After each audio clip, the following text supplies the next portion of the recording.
The wind died down, and for a moment there was silence. Then, from somewhere deep within the branches of the tree, a single leaf fell. It floated down slowly, landing at Olajide's feet. He picked it up and turned it over in his hand. The surface of the leaf was blackened, and the veins seemed to form words. Restore what was broken. Olajide's heart clenched.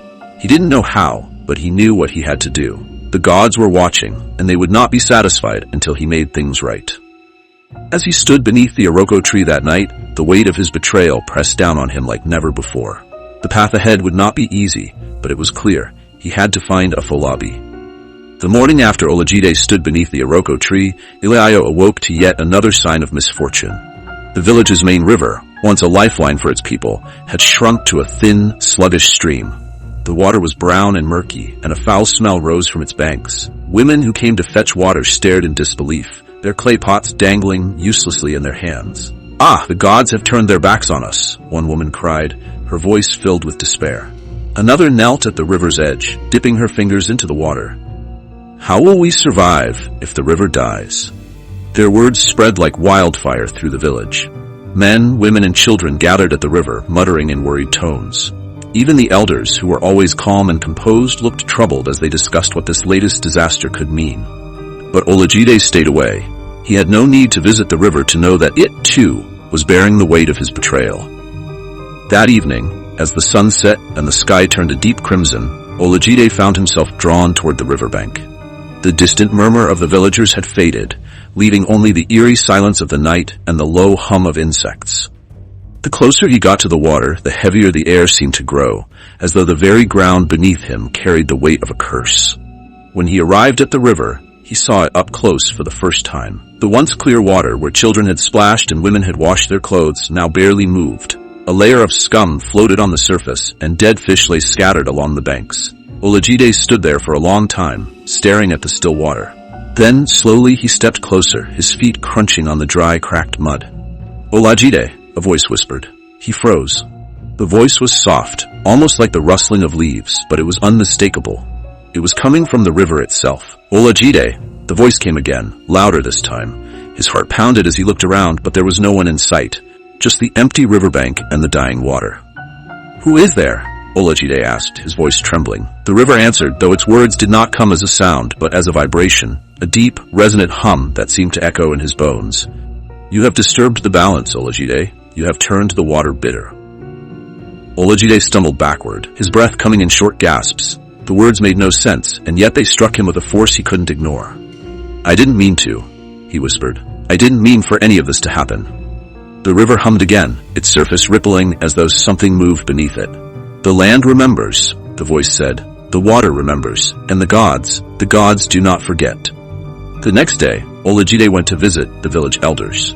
He found them sitting beneath the shade of a palm tree near the marketplace, their faces drawn with worry. "Elders," he said, bowing his head respectfully, "I must speak with you." One of the elders, Baba Olu, gestured for him to sit. "What is it, Olajide? Speak freely." Olajide hesitated, his hands twisting in his lap. He wanted to confess everything, to tell them about his betrayal, about the stranger, about the Ajogan. But his tongue felt heavy, and the shame in his chest burned like a hot coal. Instead he said, "The land is suffering. The river, the yam fields, the tree. Is there no way to appease the gods?" The elders exchanged uneasy glances. Finally, Baba Olu spoke. "We have been discussing this," he said, his voice low. "The gods are clearly angry, but their anger is not without cause. Someone in the village has done something to offend them. Until that wrong is made right, the land will continue to wither." Another elder, Mama Ethan, nodded. "The oracle of the forest may have answers," she said. "But the journey to her shrine is long and dangerous. Only the truly desperate go there." Olajide's stomach twisted at the mention of the oracle. He had heard stories of her, a mysterious figure who lived deep in the forest where even the bravest hunters dared not venture. They said she could see into the hearts of men and speak directly to the gods. "Do you think she would help us?" Olajide asked, his voice barely above a whisper. Mama Ethan looked at him closely.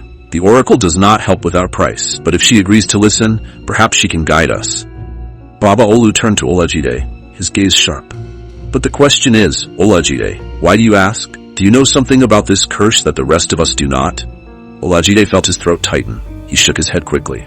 "No, Baba. I only want to help the village. We are all suffering." Baba Olu studied him for a moment, then nodded. Very well, if the oracle is the only way, someone must make the journey, but it will not be easy. That night, as Olajide lay on his mat, he couldn't stop thinking about the oracle. The elders were right. The land would not heal until the gods were appeased. And though the villagers didn't know it, he was the reason the gods were angry. He had to find Afolabi. He had to restore what was broken. But he also knew that he couldn't do it alone.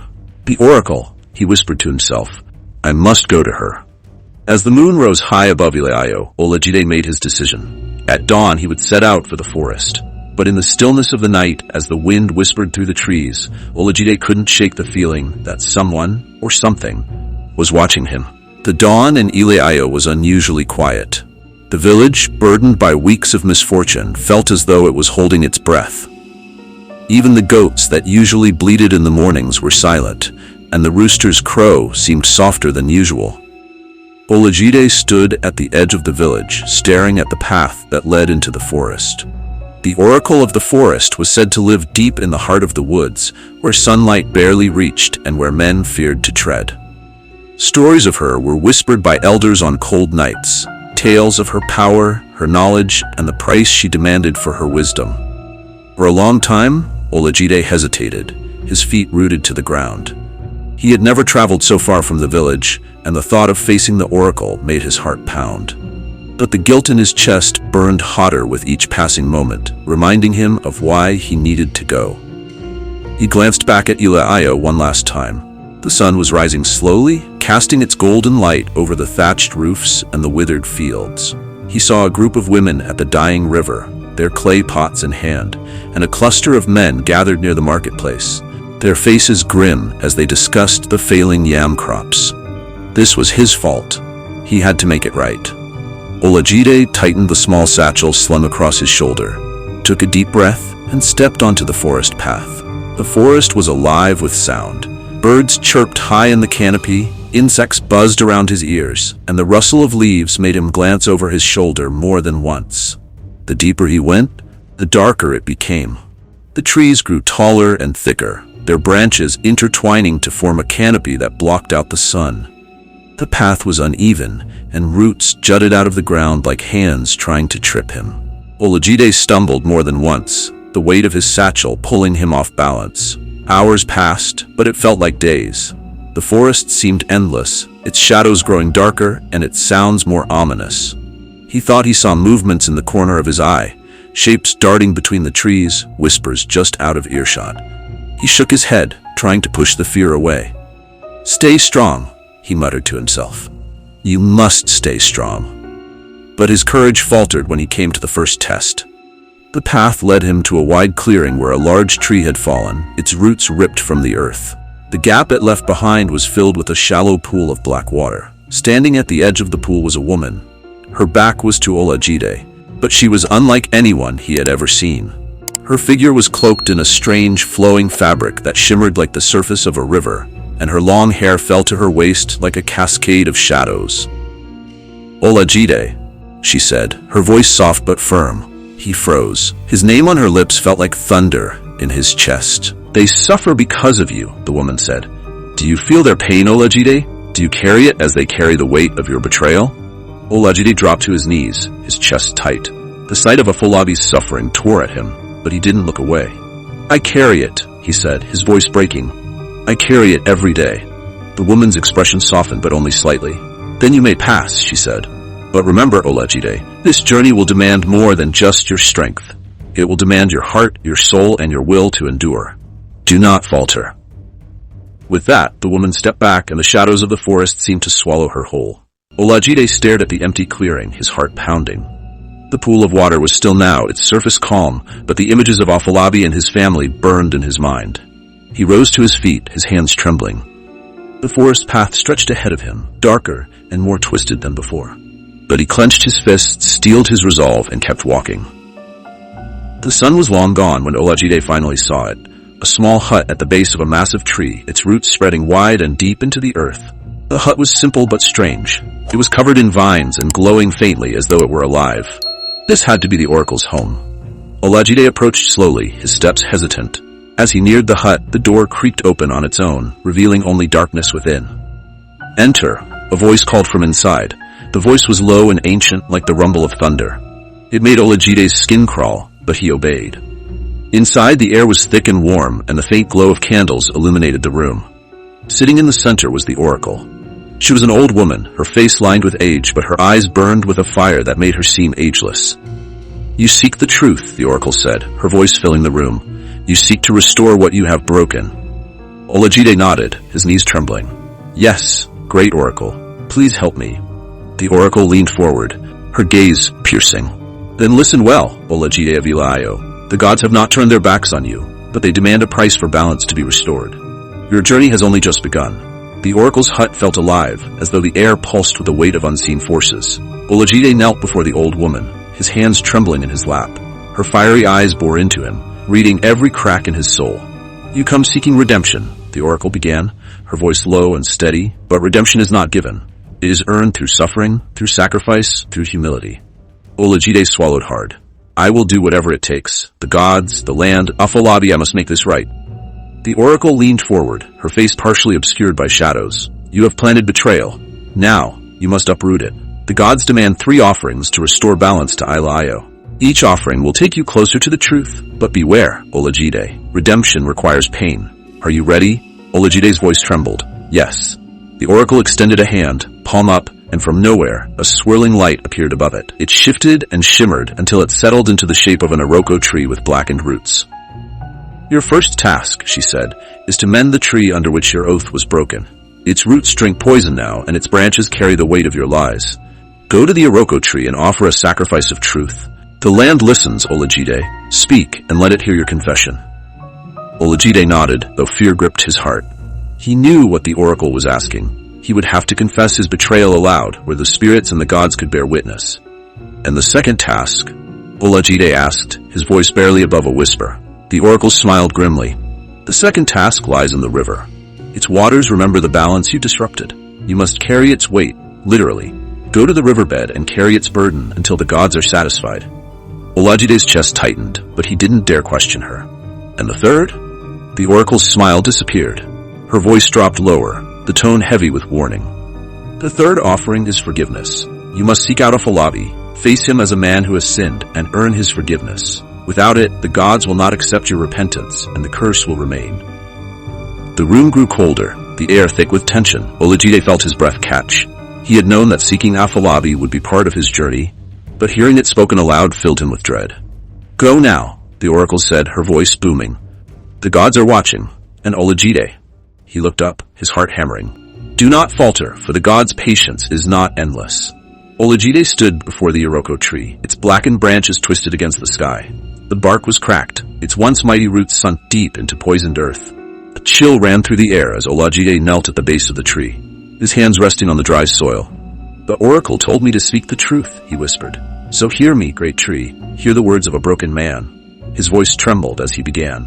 "I, Olajide, betrayed my brother Afolabi. I let envy poison my heart and whispered lies that destroyed him.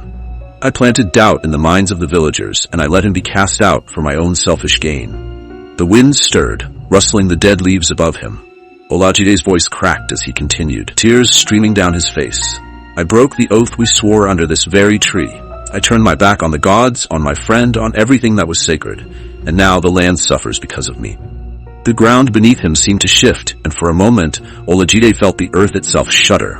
The tree groaned, its branches creaking as though it were alive.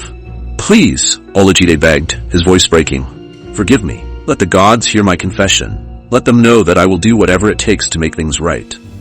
The wind stilled, and the tree fell silent. Olajide sat there for a long time, his head bowed, waiting for a sign. When he finally looked up, he saw something miraculous. A single green leaf sprouting from one of the blackened branches. The tree had heard him. Olajide's next task took him to the dying river.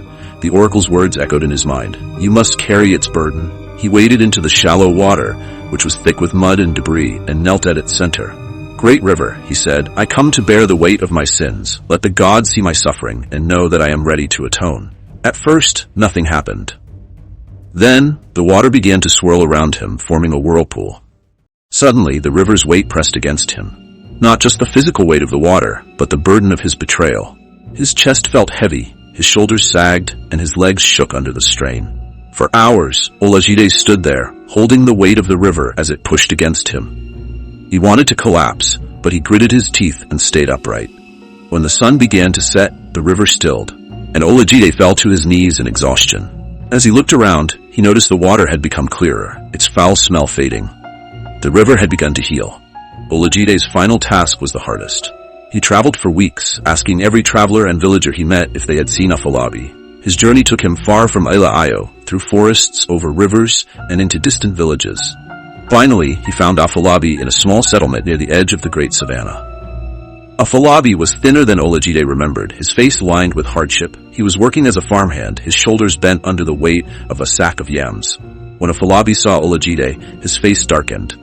"What are you doing here?" Afolabi asked, his voice cold. Olajide fell to his knees. "I have come to beg for your forgiveness. I wronged you, Afolabi. I destroyed you, and I have carried the guilt ever since. Please forgive me." Afolabi's eyes burned with anger. "Forgive you? Do you know what you took from me? My home, my family's honor, everything we worked for. And now you want forgiveness?" Olajide bowed his head.